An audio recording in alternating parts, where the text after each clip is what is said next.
2013. Right now it's time to talk some strategy, namely Total War Rome 2. I'm handing it over right now to my buddy Steve Butts. Thanks, Naomi. We're here with Al Bickham from Creative Assembly. Al, thanks for joining us. Pleasure. So, I don't pull rank often at the office, right? But when I found out we were doing Rome Total War on the show, I said, I got to be there. I got to sit down and talk with these guys. Yeah, we knew you were a big Total War fan, so. I'm a huge fan of this game. So tell people what you're showing here at E3. So at E3 here today, we're revealing the campaign map of Rome 2 for the first time. We're showing the entire scope of that map, how big it is, and we're showing off some of the new features in the map as well. We're also letting people get hands-on with one of the new battles as well, the Battle of the Nile. So it's Ptolemaic Egypt versus Rome in a battle to the death. So this is what you're seeing here is the campaign map for Rome 2. So here we're in North Africa, we're in Egypt itself, and we can see that we've got a general and an army based there. So now this is the entire scope of the Rome 2 campaign map. It's around 4 times the size of the campaign map in Shogun 2. So, you know, it's a pretty big development since Shogun 2. You know, whereas we had around 45 units out of the box with Shogun 2 for battlefield use, we have around 700 in Rome 2. So, you know, it's a lot bigger. We have, and this is showing off the new province system and some of the flora and fauna, some of the campaign map features. Now tell us about some of the visual elements we're seeing. We're seeing camels, pyramids, forests. Sure. All that has real significance in the game world, right? Well, it does, yeah. So you know, you'll see animals there. So the camels and the elephants you've pointed out there. Now these aren't just eye candy. They're kind of representative of the exotic units you'll be able to recruit in these territories. And the pyramids here are an example of one of the great wonders of the ancient world. So, you know, you think Stonehenge, the Hanging Gardens of Babylon, we've got all those things in there, and they're, again, not eye candy. They bring, if you own the province, if we conquered Alexandria there, for example, we'd own the province the pyramids are in. And this would give us a series of buffs provided by the pyramids, you know, that would help our rule. And also the campaign map really kind of evolves over time according to the impact you have on it. So what we're doing here is building a new construction slot in this city.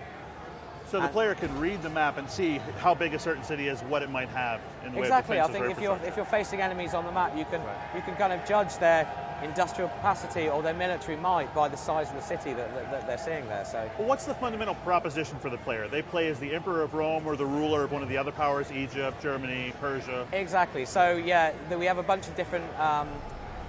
So we have 9 different factions that you can play at the start of the game. With the pre-order, there's an extra 3, making 12. That's the 3 Greek states, including Sparta. Right.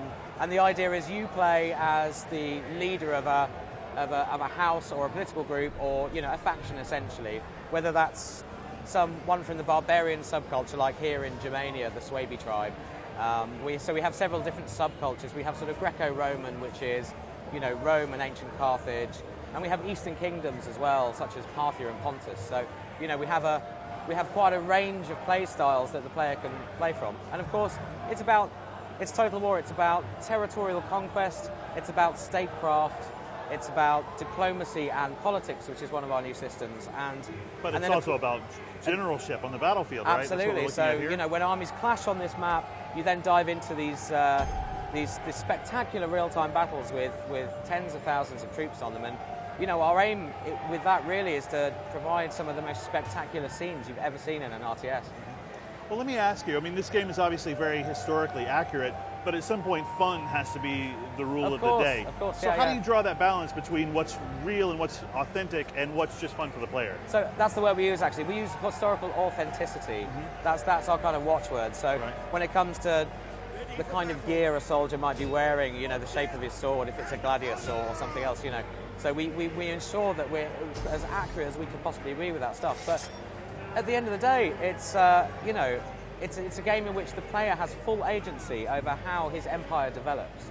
So in many ways, it becomes counterfactual in the hands of the player. So, you know, if you play as Rome, you needn't make all the moves that Rome made. You know, the possibility is there to do that, and you can follow history as closely as you wish, and you'll see some engagements similar to those in history. But you can do as you wish. You know, you can conquer any part of the world you really wish to. So. Well, the appeal for somebody like me is being able to take a historical situation and see how it might have come out differently. Here we're looking at the Battle of the Nile, is it? Where Caesar faced down against Ptolemy in Egypt? Right. Yeah. So what's the situation here? The Egyptians are on the hill, the Romans are down there on the field? Exactly that. So the Egyptians hold the hill. They've got the superior defensive position. They've got a slightly superior navy as well.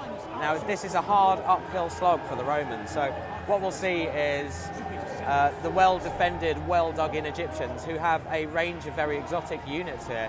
Ptolemaic Egypt was actually sort of Greek in base as well, so we see some very Grecian units such as scythe chariots in here as well. So what the Romans are going to do is they're going to come up the hill. They're going to try and aim for the capture point at the top of the hill, and it's up to Egypt to stop them. We also have these balls you saw on the right here. These are kind of burning bales of hay wrapped around stones, which the Egyptians can light and roll down the hill. So, really strong fixed defences.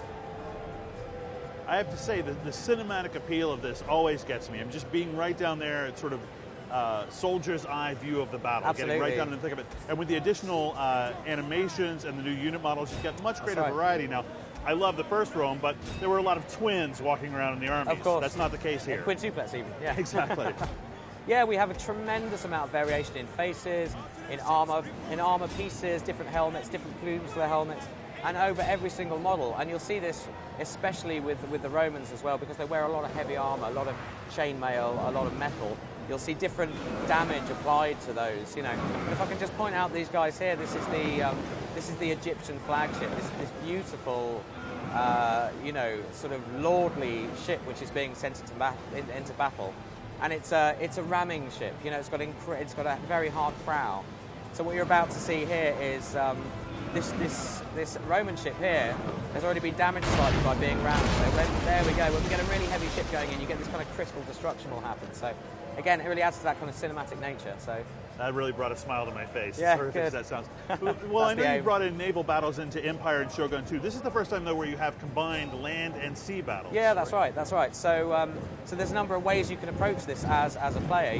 What you can do is you can choose to turn your artillery on your ships towards the land and try and oh, look at that. So I just have to point that out. That's not good. It's not good. And the important thing to note about, when you see those big kind of troops being blasted like that, they're being disrupted. They're not all being killed. So these weapons aren't necessarily OP. They're very disruptive. So you'll see that with the chariots here in just a second.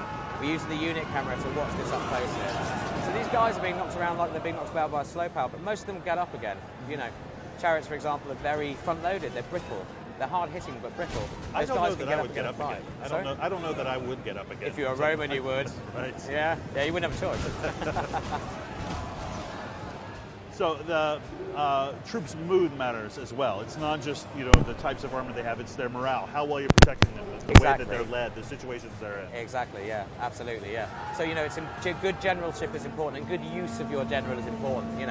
As any sort of total war player will know. But what's interesting with generals now is that rather than the sort of simple two-skill tree approach we had with Shogun, as generals level up, they can gain skills.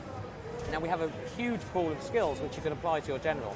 So you can apply up to 10 of these very specific generalship skills, which obviously alter and boost the fighting ability of the men underneath him.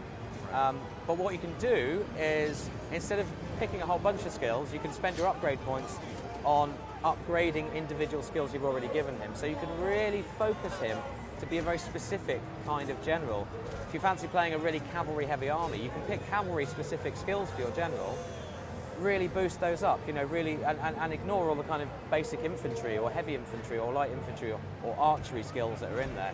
So he can be a powerful commander of mounted troops, So in this way, you can really fashion the way you approach building your armies and using them on the battlefield. And the same with armies as well. We have a system where legions can now be issued with traditions as they level up, because armies as a whole can level up now, almost RPG character progression style. You can issue traditions to them. And these are kind of ongoing buffs to specific unit types and what those unit types can do. So there's a tremendous amount of customization that's now possible in both armies and generals to craft very personal, armies that are very personal to you and personal to your play style. Where would you say this fits within the scope of battles you're offering? Is this a big battle for Rome 2? Is it a medium size? Is it small? I'd say it's medium-large. Right. Yeah, medium-large. So I think if you're playing a campaign, if you're playing in the campaign and you reach sort of end game and you're facing incredibly large built-up cities such as Carthage or Rome or Alexandria, then you know, you're going to be playing some very, very, very large battles. But as ever with Total War, we start the player small. It's easy in. Right. You know, so we lead you in gently. So, and you know, for in the first go for a new player, it's not as complex as you might think. Rome itself started as a little city, and look where it ended up, right? And that's where we start the player. So what's next for you? When can players expect to play this game? So we're out September 3rd. So we're at that kind of crucial stage of polish at the moment. You know, tweaking systems, making sure everything's balanced, making sure everything plays well. We're doing a lot of play testing at the moment. So September 3rd. Yeah, I think September 3rd. I may be getting sick that day. But we're going to be sure to check in with you, Al, as the game progresses from now until release. Brilliant. So for more on that and for all things E3, keep it locked to IGN. Back to you, Naomi. Thanks for that, Steve. So what'd you say, strategy fans? Did that look like the game of show to you? Just let us know on Twitter with the hashtag E32013 at IGN. Up next, we have a look at World of Tanks on Xbox 360.